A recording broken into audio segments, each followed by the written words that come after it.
નમસ્કાર વિદ્યાર્થી મિત્રો, આપણે ગયા લેક્ચરમાં બાયો સાવરનો નિયમ ભણેલા કે જેની મદદથી આપણે અવકાશના કોઈ પણ બિંદુ પાસે ચુંબકીય ક્ષેત્ર મેળવી શકીએ અને એનું સૂત્ર પણ આપણે જોયેલું, બરાબર. તો એ બાયો સાવરના નિયમની મદદથી હવે વિદ્યુત પ્રવાહ ધારિત સુરેખ તાર વડે ચુંબકીય ક્ષેત્ર કેટલું ઉદ્ભવે છે આપેલા બિંદુ પાસે એ આપણે જોવાનું છે, બરાબર. તો અહીંયા વિદ્યુત પ્રવાહ ધારિત સુરેખ તાર છે. હવે સુરેખ તારને સૌપ્રથમ આપણે અહીંયા દર્શાવી દઈએ. સપોઝ અહીંયા હું અત્યારે નિશ્ચિત લંબાઈ લઉં છું, આપણે નંબર 1 કહીએ.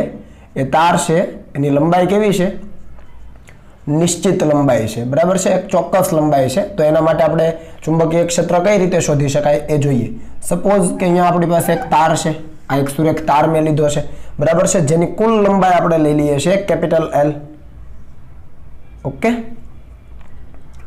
કેપિટલ L લંબાઈનો એક સુરેખ તાર છે જેની અંદર વિદ્યુત પ્રવાહ વહી રહ્યો છે. તો ધારી લઈએ કે એના આ તારની અંદર I જેટલો વિદ્યુત પ્રવાહ છે ઉપરની દિશામાં વહી રહ્યો છે અને આ તારના કારણે આ તારથી કેપિટલ R જેટલા લંબ અંતરે આવેલા P બિંદુ પાસે આપણે ચુંબકીય ક્ષેત્ર શોધવું છે. આટલી વસ્તુ ક્લિયર થઈ છે. આ એક તાર છે જેની લંબાઈ છે કેપિટલ L અને એની અંદરથી વહેતો પ્રવાહ છે I. આ વિદ્યુત પ્રવાહ ધારિત જે તાર છે એનાથી R કેપિટલ R જેટલા લંબ અંતરે એક P બિંદુ આવેલું છે જ્યાં આપણે ચુંબકીય ક્ષેત્ર શોધવાનું છે, બરાબર છે. તો અહીંયા આપણને B જોઈએ છે, ચુંબકીય ક્ષેત્ર, ખરેખર ચુંબકીય પ્રેરણ પણ આપણે કહી શકીએ. તો અહીંયા ચુંબકીય ક્ષેત્ર શોધવા આપણે બાયો સાવરનો નિયમનો ઉપયોગ કરી શકીએ. હવે બાયો સાવરના નિયમનો ઉપયોગ કરવો હોય તો આપણે વિદ્યુત પ્રવાહ ખંડ ધ્યાનમાં લેવો પડે અને વિદ્યુત પ્રવાહ ખંડ આપણે ધારી લો કે અહીંયા કંઈક ધ્યાનમાં લઈએ. આ જે એક નાનકડી એવી લાઈન દર્શાવું છું બ્લેક માર્કથી, એ છે વિદ્યુત પ્રવાહ ખંડ જેની દિશા ક્યાં હશે? પ્રવાહની દિશામાં હશે. એની લંબાઈને આપણે કહીએ dl સદિશ. કેટલી કહીએ? dl સદિશ. અને એ કેટલા અંતરે આવેલું છે? તો કે આ જે બિંદુ છે ધારી લો કે M છે, ત્યાંથી સ્મોલ l જેટલા અંતરે એ વિદ્યુત પ્રવાહ ખંડ આવેલો છે. સમજ પડી? એક નાનકડો વિદ્યુત પ્રવાહ ખંડ લેવો પડે તો એ આપણે M તાર પરનો કોઈ બિંદુ છે M, ત્યાંથી સ્મોલ l જેટલા અંતરે લીધો છે.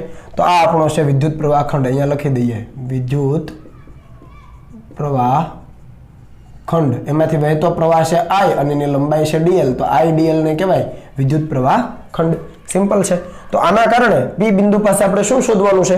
ચુંબકીય ક્ષેત્ર શોધવાનું છે. તો આપણે આ dl અને આ P ને જોડતો એક રેખા લેવી પડે અને એમની વચ્ચેનું અંતર સપોઝ લેવું પડે. તો અંતરને આપણે ધારી લો કે અહીંયા વ્યવસ્થિત રીતે બનાવીએ. ધારી લો કે એમના વચ્ચેનું અંતર છે R સદિશ. યાદ આવે છે ને બાયો સાવરના નિયમની અંદર આપણે આવું લીધેલું, dB = μ0/4π I dl cross r/r³ અથવા I dl એવું નથી કરવું તો I dl sin θ/r². આવું લેતા હતા, બરાબર છે. તો આપણે અંતર આ લેવું પડશે ને. આ અંતર એટલે વિદ્યુત પ્રવાહ ખંડ અને આપેલા બિંદુ સુધીનું જે અંતર હતું તો એને આપણે R કહીએ. આ તો ઓલરેડી R જ છે. રેડી? ધારી લો કે અહીંયા ખૂણો જે બને છે એ થીટા બને છે. P બિંદુ પાસે જે ખૂણો બને એ થીટા બને. તો આ કેટલો હોય? 90 ડિગ્રી માઇનસ થીટા હોય, કારણ કે આ 90 છે, આ થીટા, તો આ 90 માઇનસ થીટા. તો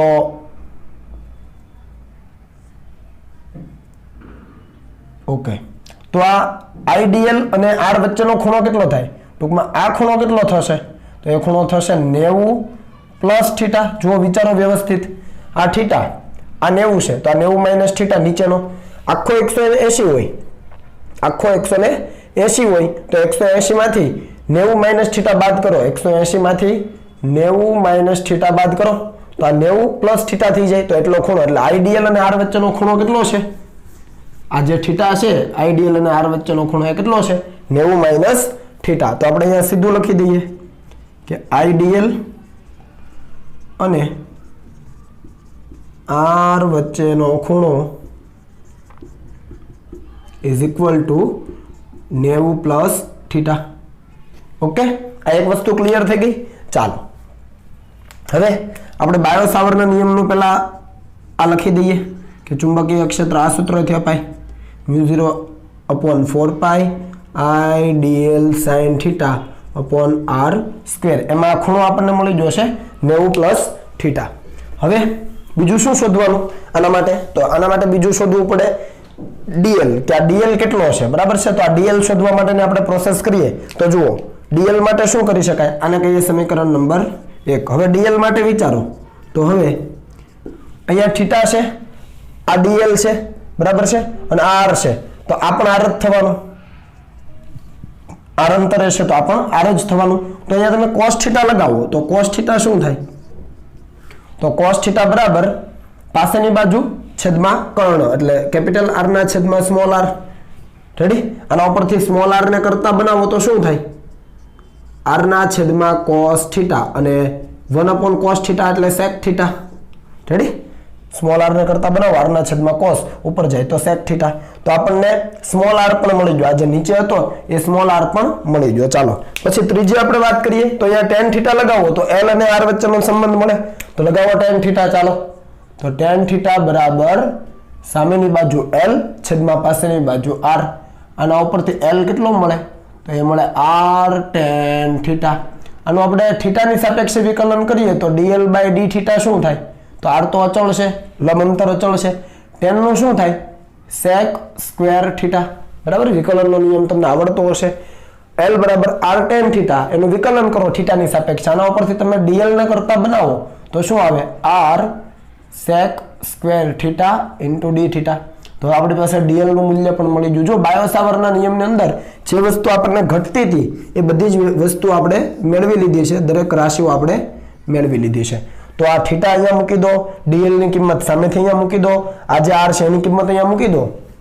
તો હવે સમીકરણ 1 પરથી શું લખી શકાય? તો સમીકરણ 1 પરથી લખી શકાય db ઇઝ ઇક્વલ ટુ, અત્યારે માત્ર આપણે મૂલ્ય લખીએ છીએ તો આ છે μ0/4π into i as it is. dl ની કિંમત લખો r sec square theta into d theta આવી ગયું છે, ઇન્ટુ sin. અને આ થીટા નહીં ભૂલી જતા, થીટા શું છે? આઈડિયલ અને r વચ્ચેનો ખૂણો એ છે 90 પ્લસ થીટા. તો અહીંયા ભૂલ ન થાય, બરાબર છે? આખાના છેદમાં r નો વર્ગ, r નો વર્ગ એટલે r sec સ્ક્વેર થીટા, અને સોરી r sec થીટા આખાનો વર્ગ, r sec થીટા આખાનો વર્ગ. બરાબર છે?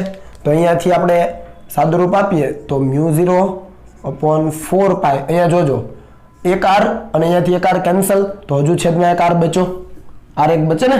ઓકે, આ sec square theta cancel. Ready છે? બરાબર. હવે શું વધે છે?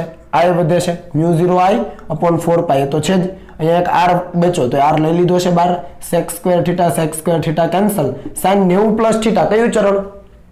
બીજું ચરણ. અને બીજા ચરણમાં sin કેવું? પોઝિટિવ. sin નું થાય cos, તો આ થઈ ગયું cos થીટા d થીટા. આ થઈ ગયું ચુંબકીય ક્ષેત્રનું મૂલ્ય ક્યાં? p બિંદુ પાસે. ઓકે છે? ચાલો હવે આપણને કુલ ચુંબકીય ક્ષેત્ર જોઈતું હોય તો કુલ ચુંબકીય ક્ષેત્ર માટે શું કરવું પડે? તો કે આ જે સૂક્ષ્મ ચુંબકીય ક્ષેત્ર છે એનું સંકલન કરવું પડે. અને સંકલન કરીએ તો μ0i/4π r અચળ બહાર નીકળી જાય આમાંથી. અને ઇન્ટિગ્રેશનમાં શું વધે? cos થીટા d થીટા વધે. હવે આ થીટાની લિમિટ કેટલી? તો તમે જુઓ, આ એક છેડાથી માંડીને બીજા છેડા સુધી જવું પડે આપણે. એક છેડાથી પહેલા નાના નાના વિદ્યુત પ્રવાહ ખંડ લઈને બીજા છેડા સુધી જવું પડે. તો અહીંયાથી આપણે એક છેડાને જોડી દઈએ. સપોઝ કે અહીંયાથી p બિંદુને જોડીએ છીએ.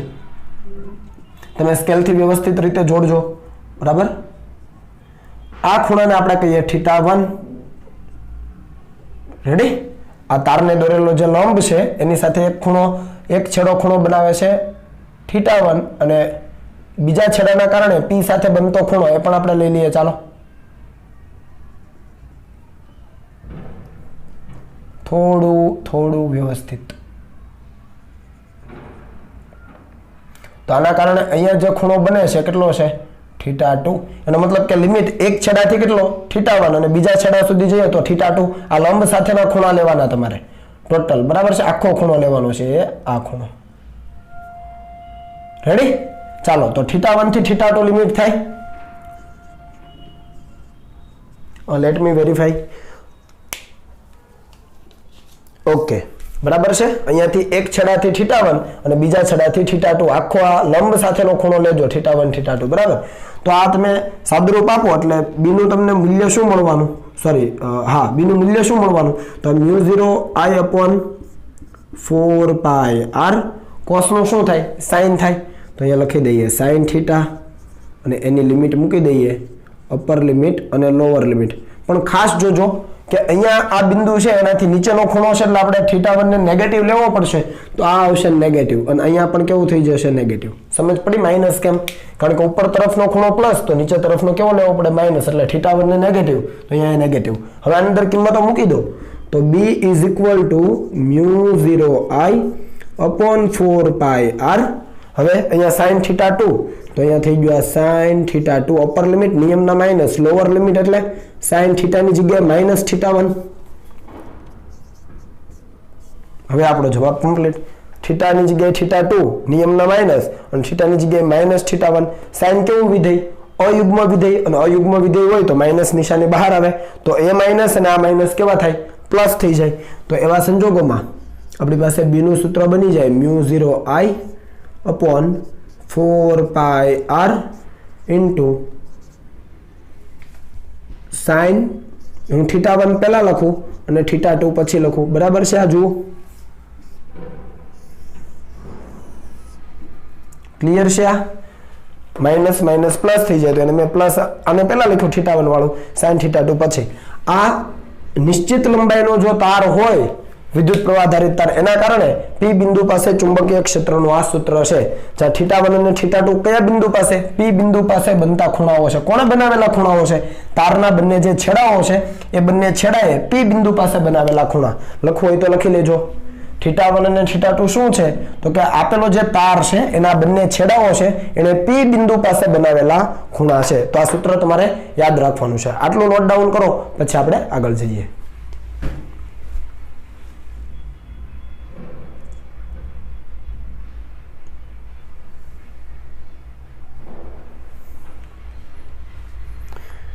ચાલો, ક્લિયર? હવે એમાં જ આપણે આગળ વધીએ તો જુઓ,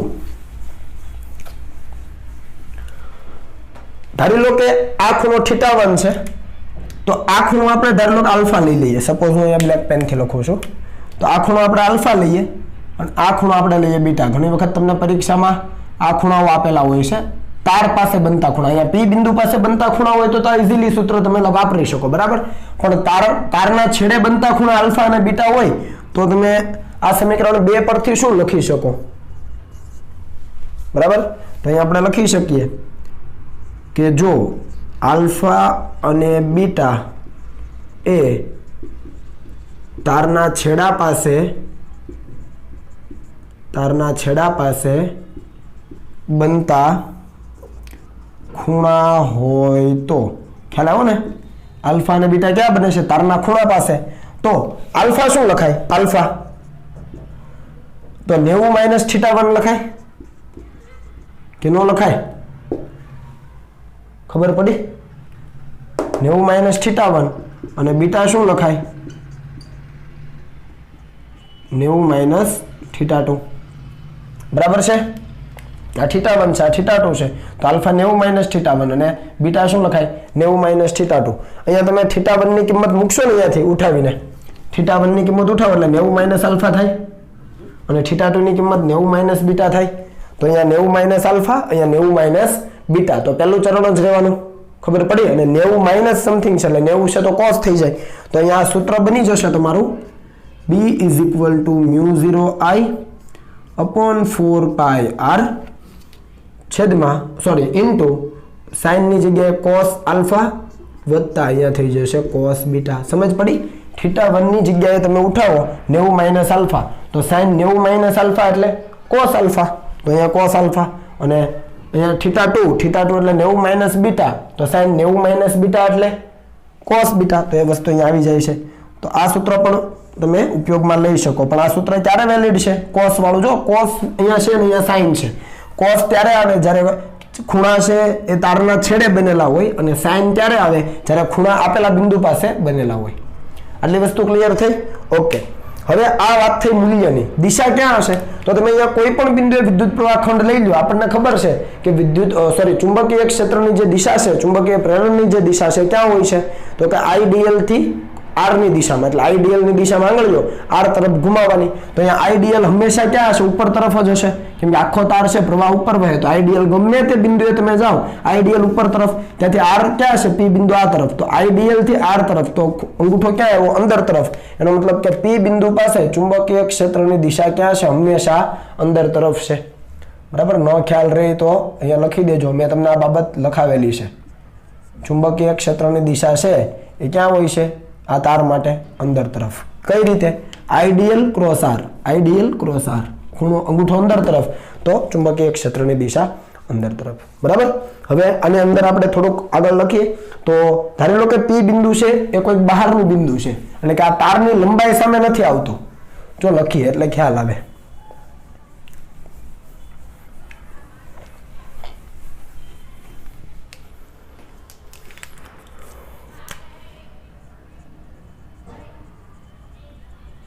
જો બિંદુ P તારની લંબાઈ સામે ન હોય,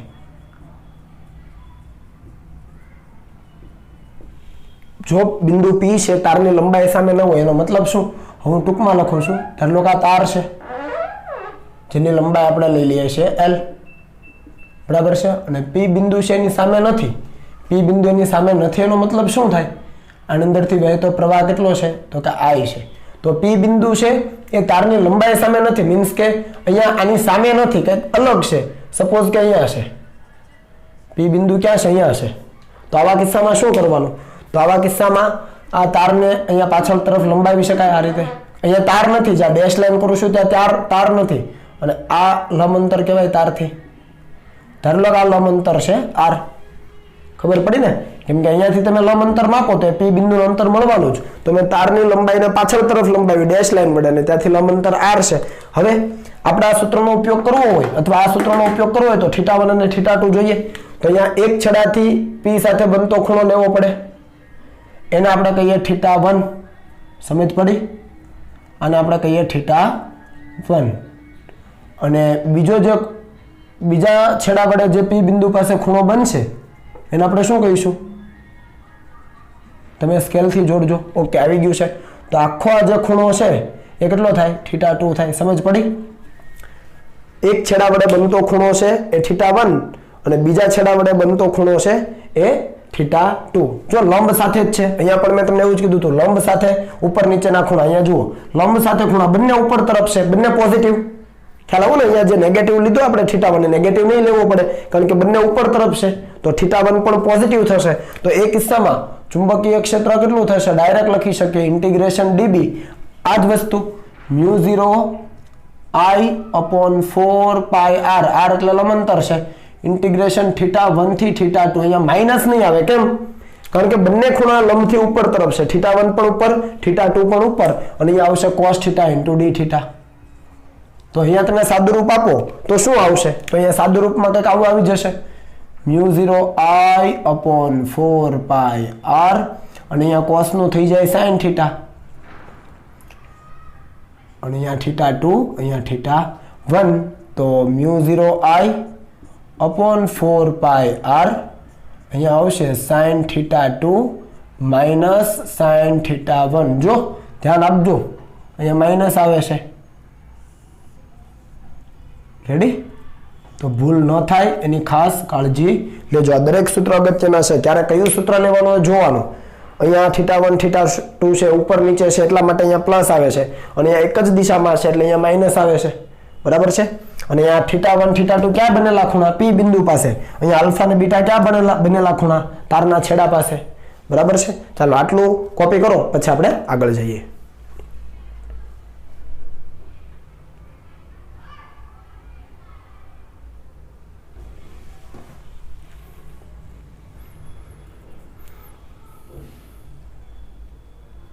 ચાલો, ઓકે.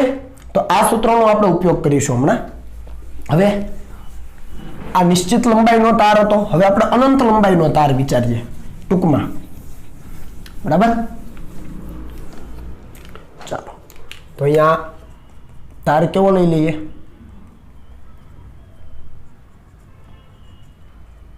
હવે અનંત લંબાઈનો લઈ લઈએ, બરાબર? તો અનંત લંબાઈના તાર માટે કંઈક આવું વિચારી શકાય. તમે જોઈ શકો અહીંયા તાર છે, બંને બાજુ મેં છેડા અને ડેશ ડેશ લાઈન કરી, એનો મતલબ કે ઇન્ફાઇનાઇટ છે. આ પણ ઇન્ફાઇનાઇટ છે, આ પણ ઇન્ફાઇનાઇટ છે, બરાબર છે? એક આપણે માઇનસ ઇન્ફાઇનાઇટ કહીએ તો એક કેવો પડે? Plus infinite. અને એવા સંજોગોમાં તારથી આર જેટલા લંબ અંતરે કોઈ પી બિંદુ આવેલું છે, ત્યાં આપણને ચુંબકીય ક્ષેત્ર જોઈએ છે, તો એની દિશા તો આપણને ખ્યાલ આવે ક્યાં હશે? અંદર તરફ હશે, પણ એનું મૂલ્ય આપણે શોધવું પડે. એવા સંજોગોમાં આ તારના છેડાએ અહીંયા બનાવેલો ખૂણો ધ્યાનમાં લેવો પડે. તો તમે જુઓ કે અહીંયા આવું હતું, અહીંયા પી બિંદુ હતું, આ નિશ્ચિત લંબાઈનો તાર હતો, ત્યારે જે ખૂણાઓ બનતા હતા અહીંયા લંબ સાથે, એ નીચે હતો θ1, ઉપર હતો θ2. તો તાર અનંત લંબાઈનો થતો જાય એટલે θ1 θ2 વધતા જાય. વધીને કેટલા થઈ શકે? Maximum 90 degree. ખબર પડી ને? આ નિશ્ચિત લંબાઈનો તાર હતો, કેપિટલ L લંબાઈનો, ત્યારે ખૂણા કેટલા બનતા હતા છેડા વડે? અહીંયા પી બિંદુ પાસે θ1 θ2. તો અહીંયા હવે આ તાર અનંત લંબાઈનો થાય તો આ જે બાજુઓ છે આમ ખૂણાઓ વધશે ને, તો વધીને કેટલા થઈ શકે? θ1 ને θ2 90 ડિગ્રી. તો એવા સંજોગોમાં અહીંયા θ1 અને θ2 કેટલા થઈ જશે? π/2. અને જો θ1 અને θ2 π/2 થાય તો આની અંદર સીધી કિંમત મૂકી શકાય. હવે તારવણી કરવાની જરૂર નથી.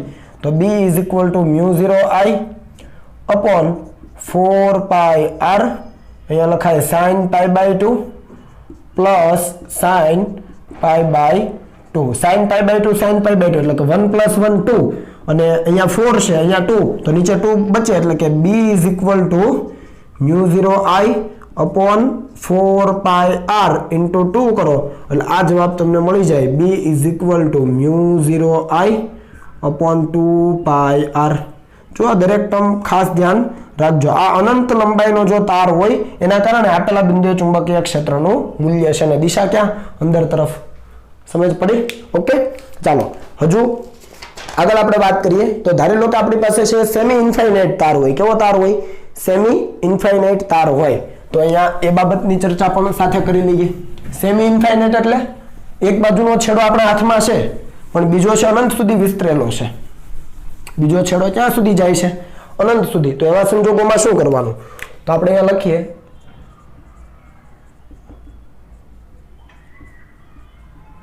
સેમી ઇન્ફાઇનાઇટ તાર માટે પરિસ્થિતિ અહીંયા હું પહેલા ડ્રો કરું છું, વ્યવસ્થિત સમજો કે અહીંયા તાર છે, એક છેડો અનંત અંતર સુધી જાય છે, બીજો આપણા હાથમાં છે, અને એક્ઝેક્ટ આ એક છેડાની સામે અહીંયા પી બિંદુ આવેલું છે.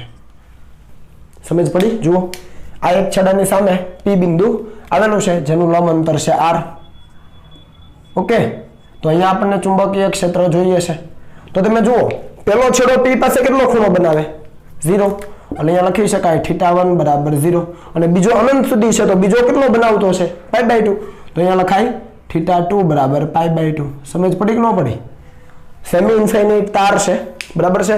આ સેમી ઇન્ફાઇનાઇટ તાર છે, એનાથી r જેટલા લંબ અંતરે p બિંદુ છે, પણ એક છેડાની એક્ઝેક્ટ સામે છે. તો θ1 કેટલો થઈ જાય? પેલા છેડા વડે 0. પેલા છેડા વડે p પાસે ખૂણો θ1 = 0, અને બીજો અનંત સુધી છે, તો અનંત સુધી વિસ્તરેલો હોય ત્યારે ખૂણો π/2 હોય. આ યાદ રાખી લેજો, બરાબર છે? અનંત સુધી વિસ્તરણ હોય ત્યારે આપેલા બિંદુએ ખૂણો π/2 નો જ બનતો હોય. તો ફરીથી b = આપણું જે સૂત્ર હતું આ μ0I upon 4πr, અને sin θ1 તો અહીંયા sin 0 વત્તા sin θ2 એટલે π/2. રેડી ને? θ1 એટલે 0, θ2 એટલે π/2, sin 0 0, sin π/2 1, તો આખા કૌંસનો 0 + 1 1, તો અહીંયા તમારો b થઈ જાય μ0I upon 4πr. આ સેમી ઇન્ફાઇનાઇટ તાર વડે આપેલા બિંદુએ ચુંબકીય ક્ષેત્રનું મૂલ્ય છે, અને એની દિશા ક્યાં હોય? તો કે અંદર તરફ હોય. જો દરેક જે આપણે સૂત્રો તારવા છે ને વ્યવસ્થિત રીતે યાદ રાખજો, બરાબર છે? કયા સંજોગોમાં કયું સૂત્ર વાપરવાનું છે એ ખાસ ધ્યાન રાખજો, કારણ કે ઘણા બધા સૂત્રો છે એ આપણે ઉપયોગમાં લેવાના છે. બીજી વસ્તુ કે આપણે આ જે સૂત્ર તારવ્યું છે અનંત વિસ્તારના અનંત લંબાઈના તાર વડે આપેલા બિંદુએ ચુંબકીય ક્ષેત્રનું, એનું એ જ સૂત્ર આપણે આગળ જતા પણ તારવવાના છે એમ્પિયરના સર્કિટલ નિયમનો ઉપયોગ કરીને. જેવી રીતે આપણે ગાઉસનો નિયમ ભણ્યા ને, એવી જ રીતે આપણે એમ્પિયરનો સર્કિટલ નિયમ લઈશું ચુંબકીય ક્ષેત્ર માટે.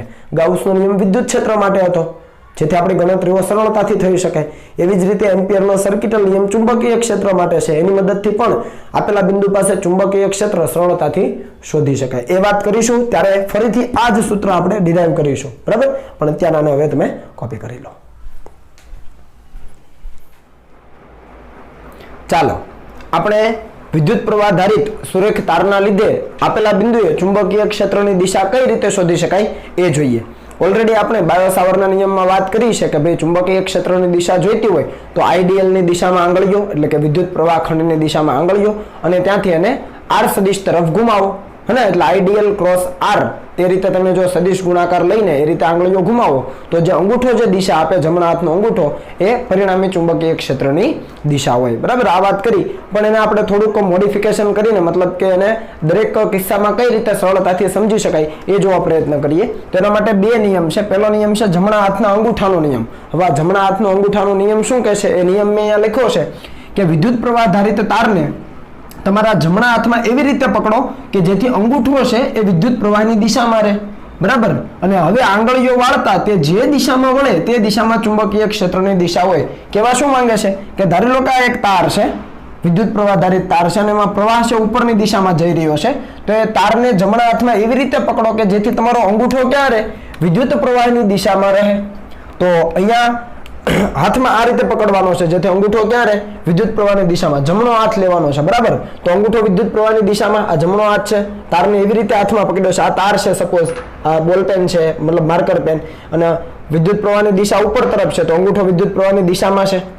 હવે આ જે મારી આંગળીઓ છે એ આ જમણા હાથની આંગળીઓ જે દિશામાં વાળો કઈ દિશામાં વળે છે? તમે જુઓ આ રીતે વળે છે, હે, એટલે કે આમ વળે છે। ઉપરથી જોવું તો કેવું લાગે? ઉપરથી જોવું કેવું લાગે? વિષમઘડી લાગે। તો વિષમઘડી દિશામાં અહીંયા મેં લખ્યું છે ઉપરથી જોતા વિષમઘડી દિશામાં છે એ મારે આંગળીઓ છે ફરે છે। ફરીથી રિપીટ કરું છું, આ વિદ્યુત પ્રવાહ ધારિત તાર છે ને જમણા હાથમાં પકડો। આ વિદ્યુત પ્રવાહ ધારિત તાર વિદ્યુત પ્રવાહ ઉપરની દિશામાં, તો આ જમણા હાથમાં પકડ્યો છે જેથી કરીને અંગૂઠો ક્યાં રહે? વિદ્યુત પ્રવાહની દિશામાં। જોઈ શકો વિદ્યુત પ્રવાહ ઉપર છે, અંગૂઠો પણ ઉપર। હવે જમણા હાથની આંગળીઓ વાળો, ઉપરથી જુઓ તે આમ ફરતી હશે, આમ, બરાબર? એનો મતલબ કે ઉપરથી જોઉં તો વિષમઘડી દિશામાં લાગે। તો અહીંયા જો મારે દર્શાવવું હોય તો આ રીતે હોય તો વિષમઘડી દિશામાં શું થશે?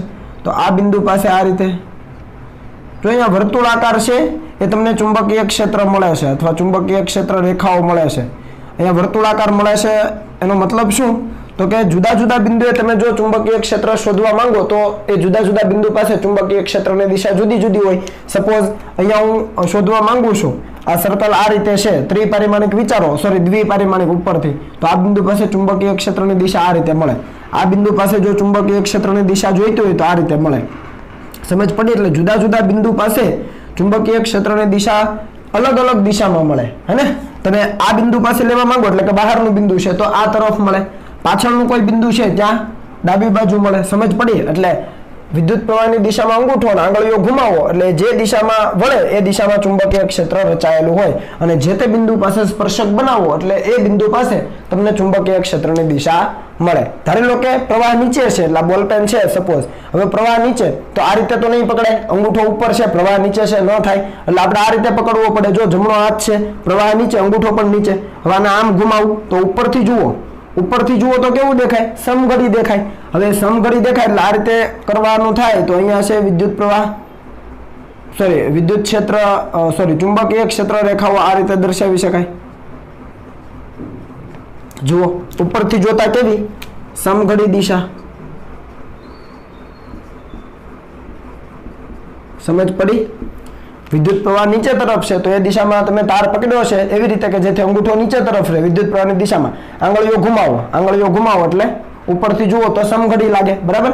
તો આ રીતે તમે ચુંબકીય ક્ષેત્ર રેખાઓ બનાવી શકો। ચુંબકીય ક્ષેત્ર રેખાઓ મળે છે કેવી? ખરેખર વર્તુળાકાર મળે છે। તમને એમ થાય કે આટલા બધા કેમ સર્કલ કર્યા? તો આપણે સૂત્ર જાણીએ છીએ B = μ0I/2πr। ધારી લો કે અનંત લંબાઈનો તાર હોય તો અનંત લંબાઈના તાર માટે આ છે, એમાં I અચળ, μ0 અચળ, 2π અચળ, તો R બદલાય એમ B બદલાય, એટલે કોઈ એક ચોક્કસ R હોય એના માટે B ચોક્કસ જ હોય ને। તો આ વર્તુળ પરનું દરેક બિંદુ છે એ તારથી એક સમાન અંતર જ કહેવાય। ત્રિપારિમાણિક વિચારો, આ તાર છે એની ફરતે એક વર્તુળ બનાવી દઈએ, ધારો કે 2 સેન્ટીમીટર ત્રિજ્યાનું, R બરાબર 2 હોય તો એ વર્તુળના દરેક બિંદુ પાસે ચુંબકીય ક્ષેત્રનું મૂલ્ય તો સમાન જ હોવાનું, દિશા ભલે અલગ અલગ હોય, સમજ પડી? એટલા માટે આ એક સર્કલ, આ એક સર્કલ પરના દરેક બિંદુએ ચુંબકીય ક્ષેત્રનું મૂલ્ય સમાન, દિશા અલગ અલગ. બીજું સર્કલ છે તો ત્યાં ચુંબકીય ક્ષેત્રનું મૂલ્ય સમાન અને દિશા અલગ અલગ. એ આપણા જુદા જુદા સૂત્રો છે એના આધારે તમે ગણી શકો. અનંત લંબાઈનો તાર હોય તો આ સૂત્રથી ગણી શકાય, સિમ્પલ. અને એવી જ રીતે અહીંયા છે, પણ ભૂલવાનું ખાસ નથી કે ભાઈ, મતલબ યાદ એ રાખવાનું છે કે ભાઈ આ જે ચુંબકીય ક્ષેત્ર રેખાઓ તમને વર્તુળાકાર મળે છે એ આખા તાર માટે છે. જુદા જુદા અવકાશના દરેક બિંદુ આપણે કવર કરી લીધા. તમારે કોઈ ચોક્કસ બિંદુએ જોઈતું હોય ચુંબકીય ક્ષેત્રની દિશા તો એ બિંદુ પાસે સ્પર્શક બનાવવો પડે. સિમ્પલ છે, બરાબર? તો આ પહેલી વાત હતી. બીજો નિયમ છે જમણા હાથના સ્ક્રૂનો નિયમ. એ પણ ઈઝી છે, તમને જે પણ યાદ રહે એ તમે રાખી શકો. શું કહે છે જમણા હાથનો સ્ક્રૂનો નિયમ? તો જમણા હાથનો સ્ક્રૂનો નિયમ કંઈક આવું કહે છે કે ભાઈ આ જે સ્ક્રૂ છે એને જમણા હાથમાં પકડીને તારની લંબાઈની દિશામાં એવી રીતે ઘુમાવો કે જેથી તે વિદ્યુત પ્રવાહની દિશામાં આગળ વધે. તારને સ્ક્રૂને પકડવાનો છે તારની લંબાઈની દિશામાં. ધારો કે આ સ્ક્રૂ છે તો આ તારની લંબાઈની દિશામાં પકડ્યો. હવે એને એવી રીતે ઘુમાવો જેથી તે વિદ્યુત પ્રવાહની દિશામાં આગળ વધે. જમણા હાથમાં જ પકડવાનો સ્ક્રૂ, અને ધારો કે વિદ્યુત પ્રવાહ ઉપર છે તો સ્ક્રૂને મારે આમ ઘુમાવવો પડશે તો એ ઉપર આગળ વધશે. તો અંગૂઠો કઈ દિશામાં ઘૂમો? આમ. એટલે ઉપરથી જુઓ તો ફરીથી વિષમઘડી દિશા આવી. સમજ પડી? સ્ક્રૂને જમણા હાથમાં પકડીને એવી રીતે ઘુમાવો તારની લંબાઈની દિશામાં કે જેથી એ વિદ્યુત પ્રવાહની દિશામાં આગળ વધે. જમણા હાથમાં સ્ક્રૂને પકડ્યો, જમણા હાથનો સ્ક્રૂ જમણા હાથમાં પકડ્યો અને આ રીતે ઘુમાવો તો એ આગળ વધશે, કેમ કે વિદ્યુત પ્રવાહ ઉપર તરફ છે. તો અંગૂઠો મારો ક્યાં ઘૂમે? આમ ઘૂમે, વિષમઘડી દિશામાં. તો આ વખતે જમણા હાથનો અંગૂઠો જે દિશામાં ફરે એ દિશામાં ચુંબકીય ક્ષેત્રની દિશા હોય. સિમ્પલ છે. મેં આમ ફેરવું તો અંગૂઠો મારો કઈ રીતે ફેર્યો? ઉપરથી જોઉં તો વિષમઘડી દિશામાં, તો એ જ દિશામાં ચુંબકીય ક્ષેત્ર છે. અહીંયા વિચારો તો અહીંયા તમારે સ્ક્રૂને આ રીતે પહેલા તો પકડ્યો છે, આ રીતે, બરાબર? હવે એને એવી રીતે ઘુમાવવાનો જેથી સ્ક્રૂ ક્યાં આગળ વધે? વિદ્યુત પ્રવાહની દિશામાં. તો આમ નહીં આમ ઘુમાવીશ તો ઉપર જશે આ રીતે, પણ આમ ઘુમાવીશ રિવર્સ તો શું થશે? તમે અંગૂઠો જુઓ મારો જમણા હાથનો, આ રીતે ઘુમાવું છું, અંગૂઠો આ રીતે આવે છે તો ઉપરથી જુઓ તો સમઘડી દિશા થાય. સમજ પડી? તમે ટ્રાય કરજો, ત્યાં તમે બેઠા છો એટલે ટ્રાય કરજો કે આ રીતે પોસિબલ છે. તો આ બંને રીતે છે ચુંબકીય ક્ષેત્રની દિશા એક સરખી જ આવે, બરાબર? જે તે બિંદુ પાસે ચુંબકીય ક્ષેત્રની દિશા શોધવા તમારે એ બિંદુ પાસે સ્પર્શક બનાવવો પડે. આ ભૂલાઈ ન જાય. અહીંયા જો હું વાત કરું તો અહીંયા ચુંબકીય ક્ષેત્રની દિશા અલગ છે, અહીંયા ચુંબકીય ક્ષેત્રની દિશા અલગ. બંનેમાં જુઓ પ્રવાહ ઉપર જતો તો આ બિંદુ પાસે ચુંબકીય ક્ષેત્ર અંદર તરફ છે, ત્રિપારિમાણિક છે ને આકૃતિ, એટલે અંદર તરફ છે. અને પ્રવાહ જો નીચે જતો હોય તો અહીંયા ચુંબકીય ક્ષેત્ર બહાર તરફ છે. અને એટલે પ્રવાહની દિશા ઉલટાવો તો ચુંબકીય ક્ષેત્રની દિશા પણ ઉલટાઈ જાય. સમજ પડી? અહીંયા તમે જોઈ શકો પ્રવાહ ઉપર તો ચુંબકીય ક્ષેત્ર અંદર તરફ છે, અને અહીંયા પ્રવાહ નીચે તો ચુંબકીય ક્ષેત્ર બહાર તરફ. એટલે પ્રવાહ ઉલટાવો તો ક્ષેત્રની દિશા પણ ઉલટાઈ જાય. સિમ્પલ. ત્રીજું તમારી જાણ માટે મેં અહીંયા લખ્યું છે કે જમણા હાથનો ઉપયોગ કરીને પણ તમે ચુંબકીય ક્ષેત્રની દિશા ઇઝીલી શોધી શકો. સપોઝ કે તમારે જમણા હાથની મદદથી જ શોધવું છે તો જમણા હાથનો જે અંગૂઠો છે એને વિદ્યુત પ્રવાહ ખંડની દિશામાં, સપોઝ તારની અંદર વિદ્યુત પ્રવાહ ઉપર તરફ હોય છે તો વિદ્યુત પ્રવાહ ખંડ ઉપર તરફ હોય તો અંગૂઠો ક્યાં? વિદ્યુત પ્રવાહ ખંડની દિશામાં. સપોઝ કે આ બિંદુ પાસે આ જે બહારનું બિંદુ છે જમણી બાજુનું ટૂંકમાં, ત્યાં આપણને ચુંબકીય ક્ષેત્ર જોઈએ છે જે r જેટલા અંતરે આવેલું છે. કેટલા અંતરે આવેલું છે? r જેટલા, અથવા પોઝિશન વેક્ટર છે r સદિશ. તો અહીંયા ધારો કે વિદ્યુત પ્રવાહ ખંડ લઈએ અહીંયા, તો વિદ્યુત પ્રવાહ ખંડ અહીંયા સપોઝ તમારી જાણ માટે દર્શાવો આ રીતે. તો વિદ્યુત પ્રવાહ ખંડની દિશામાં અંગૂઠો ક્યાં? આઈડીએલ ની દિશામાં. આઈડીએલ ક્યાં હોય? પ્રવાહની દિશામાં. ત્યાંથી r ક્યાં છે? આમ ત્રાસો છે તો આઈડીએલ અને r પ્રથમ આંગળી છે r ની દિશામાં, એટલે અંગૂઠો અહીંયા, અંગૂઠો છે આઈડીએલ ની દિશામાં છે, પછી પ્રથમ આંગળી r ની દિશામાં, એટલે આઈડીએલ તો તું r આ રીતે થઈ ગયું. સમજ પડી? તો તમારી જે આ વચ્ચેની આંગળી છે એટલે કે બીજી આંગળી એ ડીબી ની દિશા દર્શાવે. ડીબી એટલે સૂક્ષ્મ ચુંબકીય ક્ષેત્ર. તો તમે જુઓ આઈડીએલ ઉપર તરફ તો અંગૂઠો એ બાજુ, r ક્યાં છે? આ તરફ ત્રાસો, તો આ રીતે. તો મારી આંગળી ક્યાં આવી? અંદર તરફ. તો આ બિંદુ પાસે ચુંબકીય ક્ષેત્ર અંદર તરફ. અહીંયા વિચારો આઈડીએલ ક્યાં? નીચે તરફ. તો મારો અંગૂઠો ક્યાં કરવો પડે? આ રીતે. અંગૂઠો નીચે ને પ્રથમ અંગૂઠો છે જમણા હાથનો આઈડીએલ ની દિશામાં, તો અંગૂઠો નીચે. પ્રથમ આંગળી ક્યાં? r ની દિશામાં. સપોઝ કે અહીંયા કોઈ વિદ્યુત પ્રવાહ ખંડ લઉં છું તો r ક્યાં આવે? ધારો કે આ બિંદુ પાસે શોધવું હોય તો r ત્રાસો આવે. તો અહીંયા ડીબી આ રીતે અને r આ રીતે તમે જોઈ શકો. આઈડીએલ નીચે અને r આ રીતે. તો આંગળી ક્યાં આવી? બહાર આવી. એટલે એમાં થોડી તકલીફ પડશે તમને, પણ આ રીતે પણ તમે શોધી શકો. જે આઈડીએલ અને r વચ્ચેનો ખૂણો છે થીટા, બરાબર? પણ આપણા માટે આ બે મેથડ ઈઝી છે. એમાં સૌથી સરળ તમને આ પડશે કે ભાઈ તારને હાથમાં એવી રીતે પકડો જેથી પ્રવાહની દિશામાં અંગૂઠો રહે, આંગળી જે દિશામાં વાળો એ દિશામાં ચુંબકીય ક્ષેત્રની દિશા હોય અને જે તે બિંદુ પાસે તમારે ચુંબકીય ક્ષેત્ર જોઈતું હોય તો ત્યાં સ્પર્શક બનાવવો પડે. આટલું સિમ્પલ યાદ રાખી લો. બરાબર. ચાલો આપણે જે વિદ્યુત પ્રવાહ ધારિત તાર લીધો છે, આપણે એનું ચુંબકીય ક્ષેત્ર શોધ્યું છે. ચુંબકીય ક્ષેત્રનો અંતર સાથેનો સંબંધ કઈ રીતનો છે પણ આપણે જોઈ લઈએ. તો અહીંયા મેં એક સાદું સૂત્ર લીધું છે અનંત લંબાઈના તારના કારણે ચુંબકીય ક્ષેત્રનું, જેથી આપણને સરળતા રહે. μ0I/2πr, જ્યાં r શું હતું? આપેલા બિંદુનું આપેલા તારથી લંબ અંતર હતું. યાદ છે ને? અહીંયા તાર હોય સપોઝ અને અહીંયા કોઈ પી બિંદુ હોય તો એમના વચ્ચેનું જે લંબ અંતર છે એને આપણે કેપિટલ R કીધેલું. તો તારમાં વહેતો પ્રવાહ અચળ, μ0/2π અચળ, બધું અચળ, તો B proportional to 1/r થાય. એટલે કે ચુંબકીય ક્ષેત્ર એ તારથી લંબ અંતરના વ્યસ્ત પ્રમાણમાં છે. તો B અને R નો આલેખ બનાવીએ તો કંઈક આ પ્રકારનો મળે તમને. જેમ જેમ અંતર વધતું જાય એમ ચુંબકીય ક્ષેત્ર ઘટતું જાય. સિમ્પલ છે. તો આ તમને સંબંધ પણ ખ્યાલ આવવો જોઈએ. રેડી? ચાલો આટલી વસ્તુ કોપી કરો, પછી આપણે આગળ વધીએ. ચાલો ત્યાર પછી એક દાખલો જોઈએ. તો અહીંયા આપણી પાસે દાખલાની રકમ છે કે એક અતિ લાંબા તારમાં 10 એમ્પિયરનો પ્રવાહ એ પૂર્વથી પશ્ચિમ દિશામાં વહી રહ્યો છે અને તારને પૂર્વ પશ્ચિમ દિશામાં રાખેલો છે. એટલે અહીંયા આપણે એક તાર ખાલી દર્શાવી દઈએ. સપોઝ આ આપણી પૂર્વ દિશા છે ઈસ્ટ અને આ પશ્ચિમ દિશા છે વેસ્ટ. અને આપણને કીધું છે કે 10 એમ્પિયરનો પ્રવાહ છે એ પૂર્વથી પશ્ચિમ દિશામાં, એટલે આ પૂર્વ આ પશ્ચિમ, તો પૂર્વથી પશ્ચિમ દિશામાં I = 10 એમ્પિયર આટલો પ્રવાહ વહી રહ્યો છે. બરાબર. તો આપણને કીધું છે કે સમક્ષિતિજ સમતલમાં 10 સેન્ટીમીટર ઉત્તર તરફ અને 20 સેન્ટીમીટર દક્ષિણ તરફ અને શિરોલંબ સમતલમાં 40 સેન્ટીમીટર નીચે અને 50 સેન્ટીમીટર ઉપર આવેલા બિંદુએ ચુંબકીય ક્ષેત્ર શોધો. હવે અહીંયા ખાસ એ જોવાનું છે કે આ પૂર્વ પશ્ચિમ દિશા તો બરાબર છે, પણ ઉત્તર દક્ષિણ કઈ રીતે લેશો? તો અહીંયા બોર્ડમાં જો દર્શાવવું હોય તો ઉત્તર ઉપર તરફ અને દક્ષિણ નીચે તરફ લેવું પડે. પણ ખરેખર જો એવું કરશો તો તમે આની અંદર કન્ફ્યુઝ થશો. એટલે કરવાનું શું છે તો કે આ પૂર્વ અને પશ્ચિમ દિશા બરાબર છે. ઓકે. હવે ઉત્તર દક્ષિણ કઈ બાજુ? તો કે અંદર તરફ ઉત્તર અને બહાર તરફ દક્ષિણ. ખ્યાલ આવે ને? સમતલ આ રીતે લેવાનું છે, એટલે આ રીતે. અને સમક્ષિતિજ સમતલ કહેવાય. સમક્ષિતિજ સમતલમાં 10 સેન્ટીમીટર ઉત્તર તરફ, એટલે તો આ જો આ તાર હોય તો 10 સેન્ટીમીટર ઉત્તર એટલે આ તરફ, આ પેન જે છે એટલે કે તાર છે એની પાછળ તરફ, અને 20 સેન્ટીમીટર દક્ષિણ કીધું એટલે તમારી તરફ. આ તારથી આ તરફ ખબર પડે એટલે પૂર્વ પશ્ચિમ, આ બાજુ ઉત્તર અને આ બાજુ દક્ષિણ. ઉપર નીચે નથી લેવાનું. સમજ પડી દિશામાં? ઓકે. તો જ તમે આ શિરોલંબ સમતલમાં પછી ગણતરી કરી શકશો. તો 1 by 1 આપણે જઈએ. પહેલી આપણે વાત કરીએ 10 સેન્ટીમીટર ઉત્તર તરફ છે. હું ડાયરેક્ટ શોર્ટમાં લખું છું. બરાબર છે? આપણે સમજ માટે દાખલો છે. અહીંયા તમને કીધું છે કે ખૂબ અતિ લાંબો તાર છે. હવે અતિ લાંબો તાર હોય અને એના કારણે જો આપણે ચુંબકીય ક્ષેત્ર લેવાનું હોય તો સૂત્ર શું હતું? μ0I/2πr. એટલે આપણે શરૂઆતમાં ડાયરેક્ટ લખી દઈએ B = μ0I/2πr. જે r ની વેલ્યુ આપણને આપેલી છે કેટલી? 10 સેન્ટીમીટર ને ક્યાં? ઉત્તર તરફ. એટલે ખાસ જોજો કે આ તાર છે પ્રવાહ આ રીતે જઈ રહ્યો છે આમ. બરાબર. તો આ બાજુ મારી બાજુનું જે બિંદુ છે ઉત્તર તરફ, ત્યાં આપણે 10 સેન્ટીમીટર અંતર છે ત્યાં શોધવાનું છે. તો આ μ0 ની કિંમત થાય 4π × 10⁻⁷. યાદ આવે છે કઈ?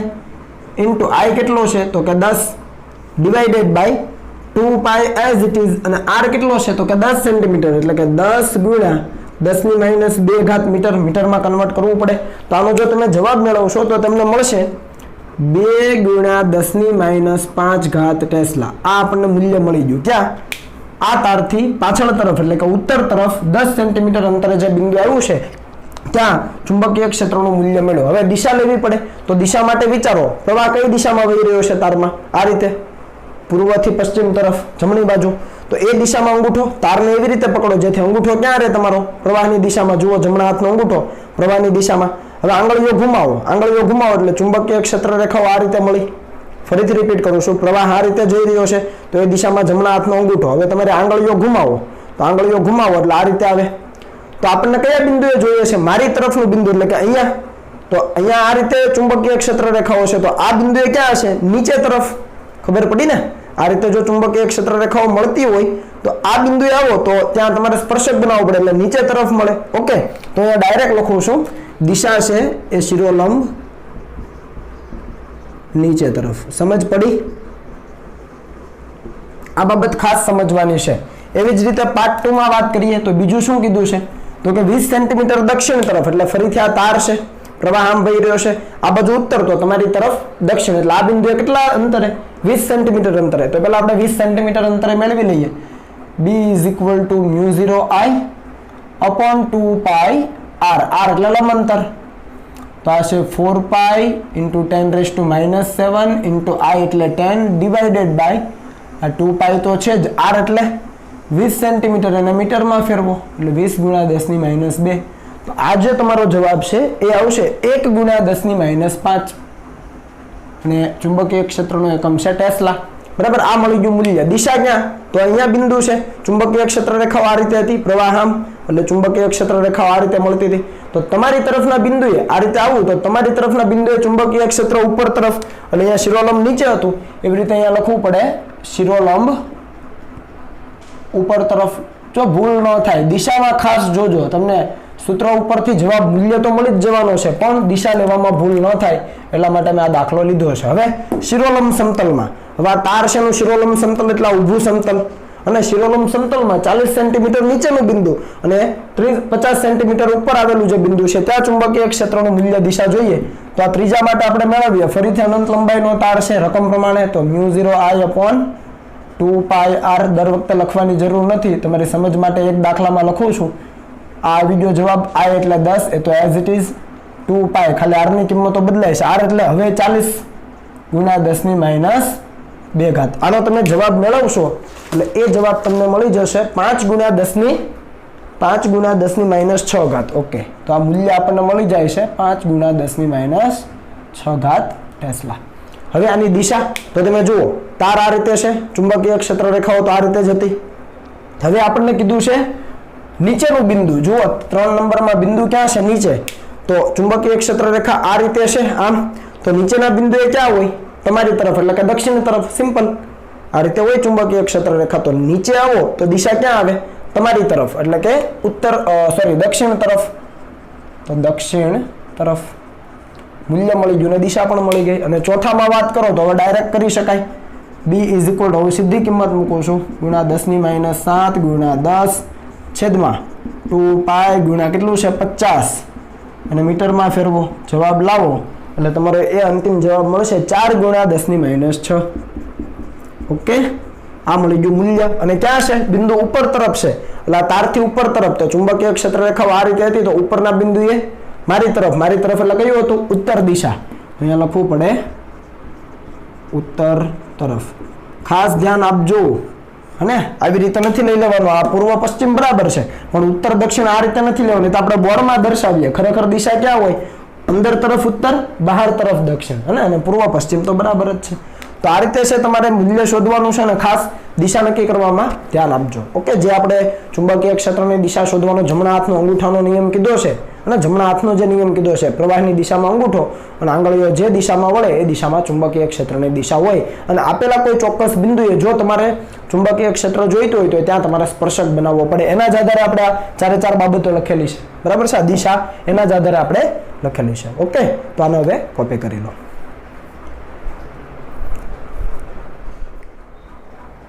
ચાલો ત્યાર પછી સ્વાધ્યાયનો દાખલો જોઈએ. તો સ્વાધ્યાયનો દાખલા નંબર 4.2.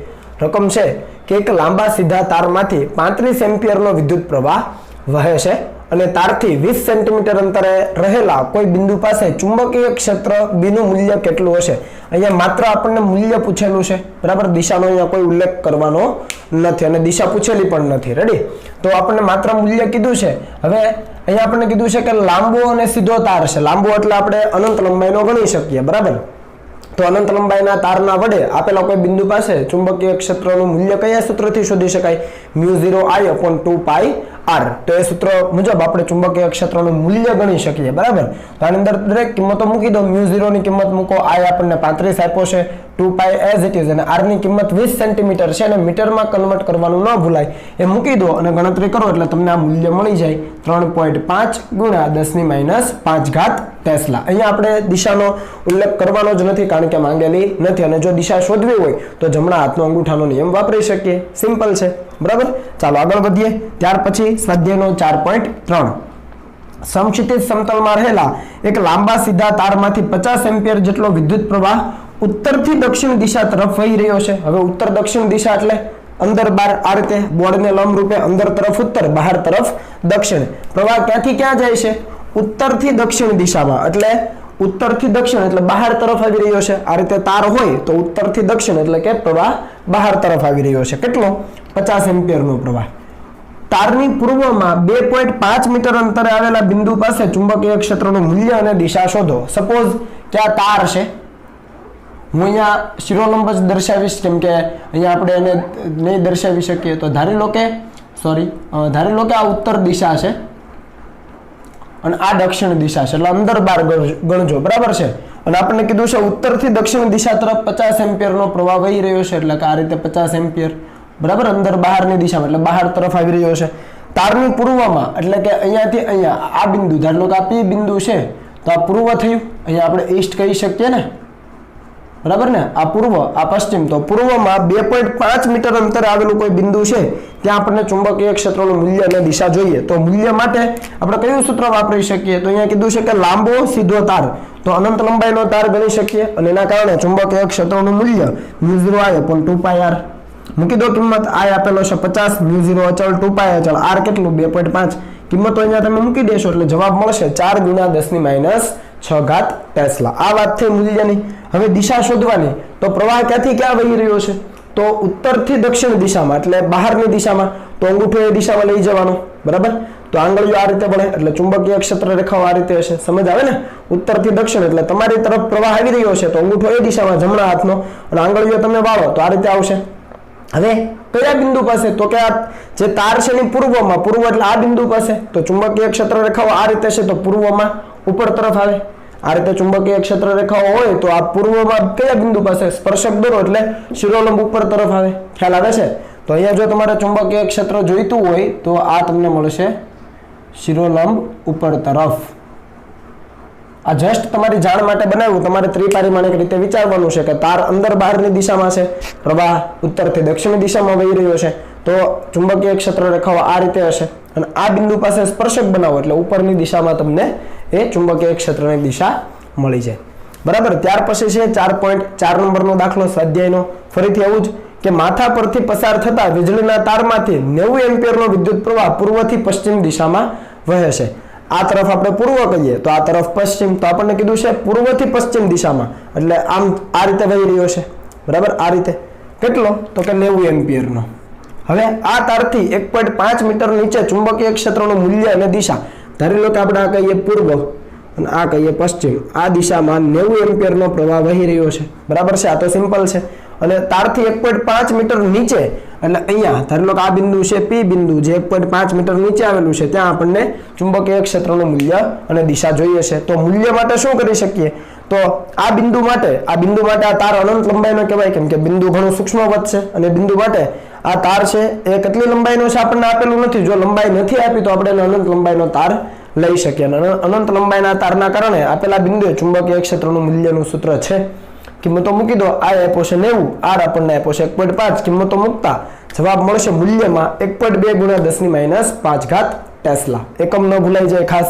આ મળી ગયું મૂલ્ય. હવે દિશા માટે તો પ્રવાહ ક્યાં વહી રહ્યો છે? આ રીતે. એટલે કે પ્રવાહ આમ જઈ રહ્યો છે તો એ દિશામાં અંગૂઠો એટલે આંગળીઓ કઈ રીતે આવશે? આમ. પ્રવાહ પૂર્વથી પશ્ચિમ તો આંગળીઓ આ રીતે વળશે એટલે આ રીતે તમે જુઓ નીચેના બિંદુએ ક્યાં તરફ હશે? તમારી તરફ. એટલે કે આ બાજુ ઉત્તર કહું તો આ બાજુ દક્ષિણ એટલે કે દક્ષિણ તરફ હશે. દિશા દક્ષિણ તરફ. સમજ પડી? પૂર્વથી પશ્ચિમ પ્રવાહ જઈ રહ્યો છે તો એ દિશામાં અંગૂઠો અને આંગળીઓ તમે વાળો તો આ રીતે વળશે તો નીચેના બિંદુ પાસે તમારી તરફ સ્પર્શક આવશે કેમ કે સ્પર્શક બનાવવો પડે તો એ દક્ષિણ તરફ તમને મળી જાય. તમારી તરફની દિશાને જો આપણે દક્ષિણ કહીએ તો. ક્લિયર છે? ઓકે. તો દાખલાઓ ઈઝી છે. માત્ર ને માત્ર સૂત્ર યાદ રાખો, ચુંબકીય ક્ષેત્રનું મૂલ્ય મળે અને દિશા શોધવા માટે જમણા હાથનો અંગૂઠાનો નિયમ. સિમ્પલ છે. ઓકે. ચાલો હવે કોપી કરી લો. ચાલો ત્યાર પછી બે વિદ્યુત પ્રવાહ ધારિત તાર પર આધારિત દાખલો જોઈએ. તો અહીંયા આકૃતિની અંદર તાર 1 અને 2 દર્શાવેલા છે જેની અંદર પ્રવાહ પણ આપેલા છે. એકની અંદર પ્રવાહ છે ઉપરની દિશામાં છે જ્યારે બીજાની અંદર છે પ્રવાહ નીચેની દિશામાં છે. ઓકે. એના મૂલ્યો પણ આપેલા છે. આપણને કીધું છે કે P, Q તથા R બિંદુએ ચુંબકીય ક્ષેત્રનું મૂલ્ય અને દિશા શોધો. તો અહીંયા 3 બિંદુઓ આપેલા છે. એમના આપેલા તારથી અંતરો પણ આપેલા છે, બરાબર છે. કેરફુલી આ દાખલો જોજો. આપણે ધારી લઈએ કે ભાઈ પહેલા તારના કારણે ચુંબકીય ક્ષેત્ર B1 મળે છે અને બીજા તારના કારણે ચુંબકીય ક્ષેત્ર B2 મળે છે. એવી જ રીતે પહેલા તારમાં પ્રવાહ આપણે I1 કહીએ તો I1 કેટલો છે 20 એમ્પિયર છે અને બીજા તારમાં પ્રવાહ આપણે I2 કહીએ તો એ છે 30 એમ્પિયર. એટલે આપણી પાસે પ્રવાહ છે ને એના કારણે ઉદ્ભવતા ચુંબકીય ક્ષેત્રને આપણે B1 B2 કહી દીધા છે. સૌપ્રથમ આપણે વાત કરીએ P બિંદુની, તો P બિંદુ અહીંયા છે બરાબર. હવે P બિંદુ પાસે ચુંબકીય ક્ષેત્ર હોય કોના કારણે તો કે પ્રથમ તારના કારણે પણ હોય, બીજા તારના કારણે પણ હોય અને ચુંબકીય ક્ષેત્ર કેવી રાશિ સદિશ રાશિ. તો P બિંદુ પાસે પરિણામી ચુંબકીય ક્ષેત્ર શોધવા માટે આપણે બધા જ ચુંબકીય ક્ષેત્ર જે મળે છે એનો સદિશ સરવાળો કરવો પડે તો જ આપણને P બિંદુ પાસે પરિણામી ચુંબકીય ક્ષેત્ર મળે. ખ્યાલ આવે છે ને સંપાતપણાનો સિદ્ધાંત. સદિશ રાશિ માટે તમારે પરિણામી મેળવવા માટે સદિશ સરવાળો કરવો પડે. એટલે પહેલા તારના કારણે B1 ક્ષેત્ર અને બીજા તારના કારણે B2 ક્ષેત્ર, તો B1 અને B2 નો આપણે સદિશ સરવાળો કરવો પડે. ખ્યાલ આવે છે? તો P બિંદુ પાસે સૌપ્રથમ તો આપણે પહેલા અને બીજા તારના કારણે દિશા જોઈએ. તો જુઓ પહેલા તારમાં પ્રવાહ ઉપર તરફ, હવે જમણા હાથની આંગળીઓ ઘુમાવો, પ્રવાહ ઉપર તો અંગૂઠો એ દિશામાં, આંગળીઓ ઘુમાવો તો P બિંદુ પાસે ક્યાં આવે ચુંબકીય ક્ષેત્રની દિશા બહાર તરફ આવે. તો મેં લખ્યું છે P પાસે તાર 1 ના કારણે ચુંબકીય ક્ષેત્ર B1 કીધું છે બહાર તરફ છે. એવી જ રીતે બીજા તારના કારણે વિચારો, બીજો તાર ક્યાં છે, બીજા તારની અંદર પ્રવાહ નીચે છે તો બીજા તારના કારણે અહીંયા ચુંબકીય ક્ષેત્ર, હવે અહીંયા પ્રવાહ નીચે તો અંગૂઠો નીચે ઘુમાવો આંગળા તો અહીંયા P બિંદુ પાસે ક્ષેત્ર અંદર તરફ મળે. તો તાર 2 ના કારણે ચુંબકીય ક્ષેત્ર અંદર તરફ મળ્યું, 1 ના કારણે બહાર, બીજાના કારણે અંદર. કયો તાર નજીક છે તો કે આ તાર નજીક છે એટલે એના કારણે અંતર ઓછું, તો આનું ચુંબકીય ક્ષેત્ર અહીંયા વધારે હશે. ટૂંકમાં B1 વધારે હશે અને B2 કેવું હશે ઓછું હશે. સમજ આવે છે કે નથી આવતી? તાર 1 ના કારણે ચુંબકીય ક્ષેત્ર અંગૂઠો ઉપર તરફ, અહીંયા આમ કરો એટલે P બિંદુ પાસે બહાર તરફ. તાર 2 ના કારણે અહીંયા ચુંબકીય ક્ષેત્ર અંદર તરફ. એ તમને જમણા હાથના અંગૂઠાના નિયમથી મળી જાય. ઓકે, હવે પેલો તાર નજીક છે એટલે B1 વધારે હશે અને B2 ઓછું હશે. બંને એક અંદર છે ને એક બહાર છે એટલે સીધી બાદબાકી જ કરી દેવાની છે, કેમ કે એક જ દિશા હોય તો આપણે ડાયરેક્ટ બાદબાકી કરી દઈએ છીએ. એક અંદર છે ને એક બહાર છે એટલે બાદબાકી. તો પરિણામી ક્ષેત્ર B1 પ્લસ B2 લખવું પડે, પણ અહીંયા એક બહાર છે ને એક અંદર છે એટલે કોઈ પણ એકને આપણે નેગેટિવ કેવું પડે તો આપણે B2 ને માઇનસ કરી દઈએ, કેમ કે આ B1 બહારનું જે ક્ષેત્ર છે વધારે છે તાર એક નજીક હોવાને કારણે. તો B1 માઇનસ B2 થાય. કિંમત મૂકી દો μ0I/2πr. આપેલા બિંદુ છે એ અંતર તમે જુઓ ખૂબ ઓછા છે અને એ કારણથી આપેલા જે તાર છે ને આપણે અનંત લંબાઈના ગણી શકીએ. અનંત લંબાઈના તારના કારણે ચુંબકીય ક્ષેત્રનું મૂલ્યનું સૂત્ર છે μ0I/2πr. તો પહેલા તારના કારણે લખવું તો μ0I1/2πr1. R1 એટલે પહેલા તારથી આપેલા બિંદુનું અંતર માઇનસ B2 એટલે μ0I2/2πr2. R2 એટલે બીજા તારથી આપેલા બિંદુનું અંતર. તો આપણે અહીંયા P બિંદુની વાત કરીએ છીએ તો અંતર ગણવામાં ખાસ જોજો. હવે μ0/2π કોમન તો એને બહાર કાઢીને કિંમતો મૂકી. I1 ના છેદમાં R1, પહેલા તાર માટે I1 એટલે 20, R1 એટલે 10 સેન્ટીમીટર અને મીટરમાં ફેરવો 0.10. નિયમના માઇનસ I2 ના છેદમાં R2, I2 એટલે 30 અને R2 એટલે બીજા તારથી આપેલા બિંદુનું અંતર 10 10 10 30 સેન્ટીમીટર અને મીટરમાં ફેરવો. તો અંતર લખવામાં ભૂલ ન થાય. બસ આ લખાઈ ગયું છે. સાદું રૂપ આપો 2 × 10⁵ ટેસ્લા મળે અને બહાર તરફ. કેમ? કારણ કે આ પહેલા તારના કારણે અહીંયા ક્ષેત્ર વધારે હશે. તમે સૂત્ર જોઈ શકો, અંતર ઓછું છે પહેલા તારથી તો ક્ષેત્રનું મૂલ્ય કેવું હશે B1 વધારે હશે, સિમ્પલ. અને બીજા તારથી અંતર R2 કેવો છે વધારે હશે એટલે B2 કેવું હશે ઓછું હશે. ઓકે, તો પરિણામી ક્ષેત્ર તમને બહાર તરફ મળવાનું. સમજ આવે છે? હવે Q બિંદુની વાત કરો તો Q બિંદુ પાસે આના કારણે ક્ષેત્ર B1, આના કારણે ક્ષેત્ર B2, પણ કઈ દિશામાં એ જોઈએ. તો આ તારના કારણે જુઓ તારની અંદર પ્રવાહ આમ, ક્ષેત્ર આમ લો તો Q બિંદુ પાસે અંદર તરફ જાય. તો તાર 1 ના કારણે અંદર તરફ ક્ષેત્ર, બીજાના કારણે જુઓ આવી રીતે આમ કરો Q બિંદુ પાસે એટલે ફરીથી એના કારણે પણ ક્ષેત્ર અંદર. તો તાર 2 ના કારણે પણ ચુંબકીય ક્ષેત્ર અંદર તરફ. ટૂંકમાં બંનેના કારણે અંદર તરફ એક જ દિશા થઈ ગઈ અંદર તરફની. તો સીધો સરવાળો તો પરિણામી ક્ષેત્ર B1 + B2 μ0I/2π. R મુજબ ગણો તો μ0/2π કોમન, એની કિંમત મેં ડાયરેક્ટ લખી છે. પહેલામાં I1 R1, બીજામાં I2 R2, વચ્ચે સરવાળો તો I1 I2 મુકાઈ ગયા. R1 એટલે આ બંને વચ્ચેનું અંતર પહેલા તારથી અને I2 એટલે અહીંયા આ અંતર તો 10 10 જ છે. કિંમતો મૂકી દીધી, સિમ્પલ. ખ્યાલ આવે ને? એટલે ક્ષેત્ર મળી જાય 10⁻⁴ ટેસ્લા ને ક્યાં અંદર તરફ. રેડી? એવી જ રીતે R પાસે મળી જશે. દિશા જોઈ લેજો તમે, મેં અહીંયા લખી દીધું છે. જમણા હાથનો ઉપયોગ કરજો, બરાબર, એની મદદથી શોધજો એટલે તમને હવે આ R બિંદુ બીજા તારની નજીક છે તો એના કારણે ક્ષેત્ર વધારે મળશે. તો એક અંદર છે ને એક બહાર છે તો આ બહાર છે એટલે કે તાર 2 ના કારણે બહાર છે પણ એ વધારે હશે તો B2 - B1 લેવો પડશે. હવે આ તમને સમજાશે બરાબર. હવે તમે આ જાતે કરી લેશો તો આ ત્રીજું તમારે જાતે સમજવાનું છે.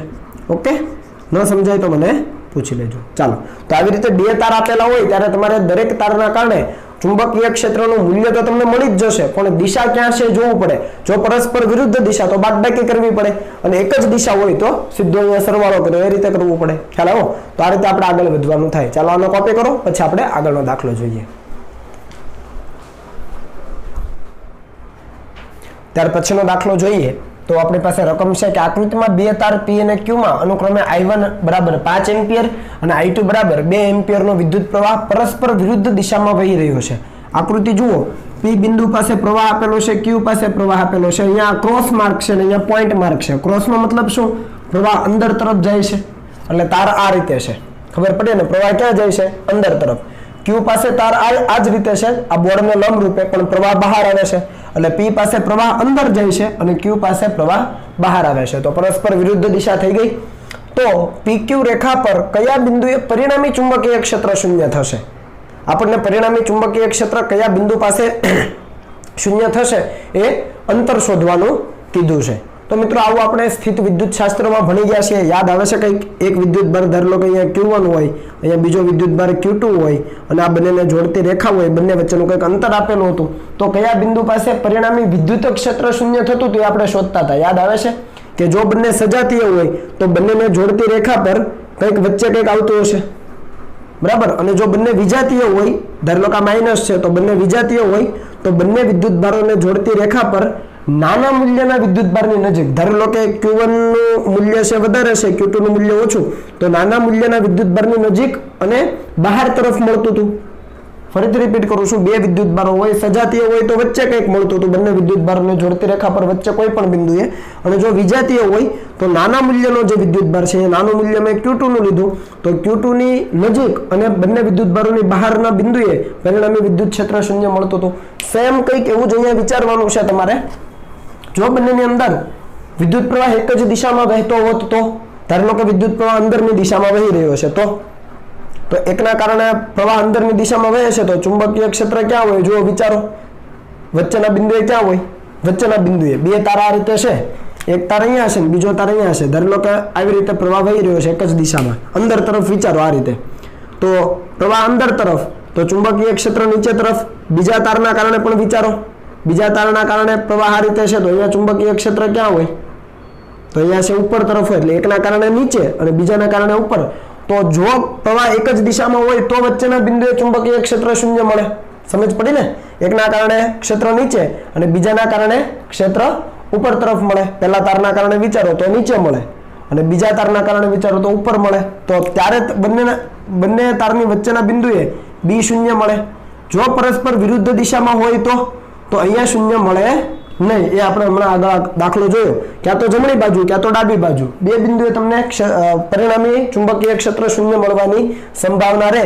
પણ અહીંયા હું તમને ટૂંકમાં કહી દઉં છું કેમ કે અહીંયા પ્રવાહ નેગેટિવ તો હોતો નથી બરાબર છે. પ્રવાહનું મૂલ્ય વધારે ઓછું હોઈ શકે, નેગેટિવ તો હોય જ નહીં. તો જે તારમાં ધારો લો કે અહીંયા બંને પરસ્પર વિરુદ્ધ દિશામાં પ્રવાહ વહી રહ્યો છે હે, તો વિરુદ્ધ દિશામાં જ્યારે પ્રવાહ વહી રહ્યો હોય ત્યારે જે તારમાં પ્રવાહ ઓછો હોય, અહીંયા પ્રવાહ ક્યાં ઓછો છે? 2 એમ્પિયર અહીંયા Q તારમાં. તો Q તારની નજીકના બિંદુએ અને બહારની તરફ તમને એ બિંદુ મળશે કે જ્યાં પરિણામી ચુંબકીય ક્ષેત્ર શૂન્ય થાય. એટલે અહીંયા કંઈક ધારો લો કે આ કોઈક બિંદુ લઈએ છીએ, ધારો લો કે R બિંદુ જે Q થી કેટલા અંતર આવેલું છે? X અંતર આવેલું છે. ત્યાં તમને પરિણામી ચુંબકીય ક્ષેત્ર કેવું મળશે? શૂન્ય મળશે. આવું કેમ? કારણ કે અહીંયા છે પ્રવાહનું મૂલ્ય વધારે છે એટલે જો તમે P ની ડાબી બાજુ જવા જશો તો ત્યાં પરિણામી ચુંબકીય ક્ષેત્ર શૂન્ય થવાનું નથી. પણ જો Q ની તમે જમણી બાજુ જશો તો ત્યાં તમને ચુંબકીય ક્ષેત્ર શૂન્ય મળશે. તમે જાતે પણ વિચારી શકો.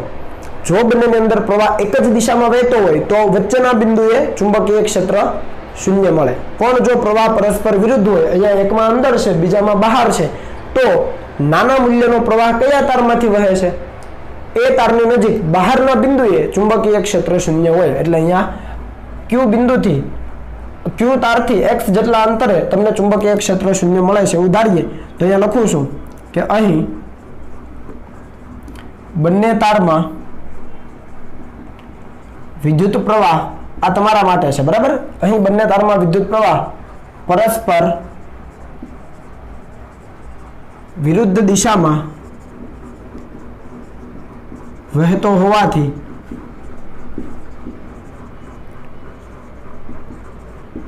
ઓછા મૂલ્યનો પ્રવાહ ધરાવતા તારની નજીક અને ક્યાં બહારના બિંદુએ પરિણામી એટલે કે બી નેટ ઇઝ ઇક્વલ ટુ 0 થાય, પરિણામી ચુંબકીય ક્ષેત્ર 0 થાય. ફરીથી બંને તારમાં વિદ્યુત પ્રવાહ પરસ્પર વિરુદ્ધ છે, તમે જોઈ શકો. એવા કિસ્સામાં ઓછા મૂલ્યનો પ્રવાહ ધરાવતા તારની નજીક અને બહારના બિંદુએ પરિણામી ચુંબકીય ક્ષેત્ર 0 થાય. આ તમારી જાણ માટે છે.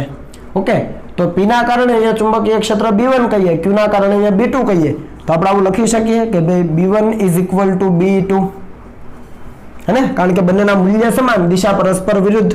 લખી દઈએ, મૂલ્ય સમાન, દિશા વિરુદ્ધ. જો આવું થાય તો અને તો જ આપેલા બિંદુ પાસે પરિણામી ચુંબકીય ક્ષેત્ર 0 થાય. સમજ પડી ને? કેમ કે સદિશ સરવાળો કરવો પડે. જેટલું B1 નું મૂલ્ય છે એટલું જ B2 નું મૂલ્ય છે, પણ દિશા પરસ્પર વિરુદ્ધ, તો સદિશ સરવાળો કરો ત્યારે પરિણામી 0 થઈ જાય. સિમ્પલ. તો R બિંદુ પાસે આપણે B1 લખીએ તો શું આવે? μ0 I1/2 πr. R એટલે આ 6 સેન્ટીમીટર છે અને આ x, તો અહીંયા લખીએ x + 6 ઇઝ ઇક્વલ ટુ, બીજાના કારણે તો કે μ0 I2, આમાં વહેતો પ્રવાહ I2 છે, ત્યાંથી અંતર x, તો 2πx. સમજ પડી? તો μ0 2π, μ0 2π કેન્સલ. અહીંયા લસા લઈએ તો શું આવશે? I1x is equal two I2x plus 6I2.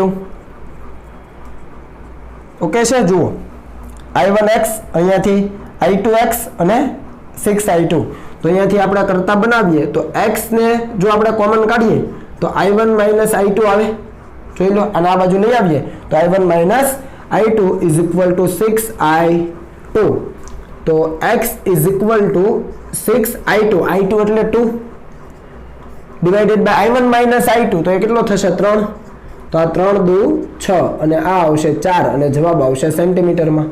એટલે Q તાર છે ત્યાંથી 4 સેન્ટીમીટર જેટલા અંતરે અથવા P તારથી 6 ને 4 10 સેન્ટીમીટર જેટલા અંતરે પરિણામે ચુંબકીય ક્ષેત્ર 0 થાય.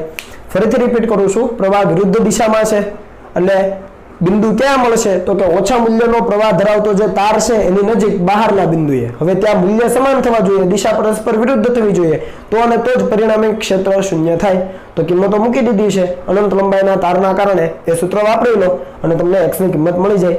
Q થી એ અંતર છે 4 અને જો P થી કીધું હોય તો 10 સેન્ટીમીટરમાં, બરાબર. એટલે ખાસ ભૂલાઈ ન જાય એની કાળજી લેજો. આગળ જોઈએ, આકૃતિ આપણને આપી છે, કીધું છે O પાસે એટલે કે કેન્દ્ર પાસે ચુંબકીય ક્ષેત્ર શોધો. અહીંયા આખી એક સ્ક્વેર તમને લૂપ આપેલી છે, બરાબર ને? કોઈ તાર છે ને સ્ક્વેર વાળી દીધો છે ચોરસ આકારે. દરેક બાજુની લંબાઈ તમને 2a આપી. આ 2a તો આ પણ 2a, આ 2a તો આ પણ 2a, અને દરેકમાં વહેતો પ્રવાહ કેટલો છે? I જેટલો છે. તો O પાસે ચુંબકીય ક્ષેત્ર શોધો. હવે જુઓ, અહીંયા કેટલા તાર વિચારી શકાય? AB1, BC2, CD3 અને AD4, 4 તાર છે. ચારેય તારના કારણે O પાસે ચુંબકીય ક્ષેત્ર શોધી લો મૂલ્ય અને દિશા સહિત, અને પછી એનો તમે સદિશ સરવાળો કરી દો તો કામ બની જાય. તો આપણે એક તારના કારણે વિચારીએ. ધારો લો કે AB તારના કારણે, AB તારના લીધે O પાસે ચુંબકીય ક્ષેત્ર. હવે ખાસ જોજો, અહીંયા તમને O પાસેના ખૂણા આપ્યા છે. જે બિંદુ પાસે ચુંબકીય ક્ષેત્ર શોધવું છે ત્યાં ખૂણા આપેલા છે, અને હું ખાલી અત્યારે મૂલ્ય લખું છું તો શું આવશે? μ0 I/4πr. આવું કઈ સૂત્ર યાદ આવે છે? આપેલા બિંદુ પાસે ખૂણા જે બને છે ને θ1 અને θ2 આપણે કહેતા હતા, તો sin θ1 પ્લસ sin θ2. ખ્યાલ આવે છે આ સૂત્ર? μ0 I/2πr. અને અહીંયા આપેલા બિંદુ પાસે બનતા ખૂણા છે તો sin આવશે. જો તાર પાસે બનતા ખૂણા હોત તો શું આવે? cos આવે, બરાબર. તો અહીંયા sin θ1 પ્લસ sin θ2. આની અંદર કિંમતો મૂકીએ તો b ઇઝ ઇક્વલ ટુ, અહીંયા આપણે એઝ ઇટ ઇઝ રહેવા દઈએ, μ0 I/4π. r એટલે તો આપેલા તારથી આપેલા બિંદુનું અંતર, તારથી આપેલા બિંદુનું અંતર અહીંયા તમને સ્મોલ a આપ્યું છે, તો અહીંયા લખવું પડે સ્મોલ a. રેડી છે? આખું 2a છે, આ મધ્ય બિંદુ કહેવાય કેન્દ્ર એટલે. તો અહીંયાથી અંતર થાય આપેલા તારથી આપેલા બિંદુનું અંતર small a. sin θ1 plus sin θ2 એટલે sin 45 પ્લસ sin 45, બંને ખૂણા કેટલા છે? 45 45 ના જ છે. રેડી? ચાલો, તો આ જવાબ કેટલો થઈ જશે? તો b is equal to μ0 I upon 4 pi a 1 upon √2 1 upon √2 એટલે 2 upon √2, તો અહીંયા થશે √2. તો આ એક તારના કારણે ચુંબકીય ક્ષેત્ર મળ્યું. દિશા ક્યાં? આ મૂલ્ય છે. દિશા ક્યાં વિચારો? તો પ્રવાહ ક્યાં આવી રહ્યો છે? નીચે. પ્રવાહ નીચે. જમણા હાથનો આંગળીઓ ઘુમાવો તો અહીંયા O પાસે ચુંબકીય ક્ષેત્ર બહાર તરફ મળશે. કે ન પડી? ખ્યાલ આવ્યો? પ્રવાહ નીચે છે. પ્રવાહ નીચે હોય તો જમણા હાથની આંગળીઓ ઘુમાવો તો આપેલા બિંદુ પાસે સ્પર્શક બનાવો એટલે ક્ષેત્ર બહાર તરફ આવશે. એવી રીતે બીજા તારના કારણે મૂલ્ય આટલું જ મળશે. વિચારો, કેમ કે બીજો તાર પણ સિમેટ્રિક છે. આને જેમ જ આ બાજુની લંબાઈ 2 તો આ પણ લંબાઈ 2 આ મધ્ય બિંદુ છે તો ફરીથી ખૂણા 45 ના એટલે મૂલ્ય આટલું જ આવવાનું. દિશા વિચારો, પ્રવાહ આમ છે અને O બિંદુ પાસે તમે જો સ્પર્શક બનાવો તો ક્ષેત્ર બહાર તરફ. આ તારના કારણે વિચારો, પ્રવાહ ઉપર છે, ક્ષેત્ર બહાર તરફ. આ તારના કારણે પ્રવાહ આમ છે, ક્ષેત્ર બહાર તરફ. તો દરેક તારના કારણે ચુંબકીય ક્ષેત્રની દિશા તમને ક્યાં મળે છે? બહાર તરફ. અને કેટલા તાર છે? તો કે 1 2 3 અને 4. ચારે તારના કારણે દિશા બહાર તરફ છે. મૂલ્ય પણ આટલું જ મળવાનું. તો સિમ્પલ છે કે B net is equal two 4 time B. એક તારના કારણે B તો 4 તારના કારણે 4 ગણું થઈ જાય. તો અહીંયા લખાય 4 ગુણ્યા √2 μ0 I upon 4 pi a. અહીંયા 4 4 કેન્સલ થશે એટલે જવાબ આવશે √2 μ0 I upon pi a. આ આપણો અંતિમ જવાબ છે. આપણે વેરીફાઈ કરી લઈએ. Okay, √2 μ0 I upon pi a. Simple. ખ્યાલ આવે છે? એટલે આ રીતે તમારે આ દાખલો ગણવાનો થાય. ચાલો હવે કોપી કરી લો.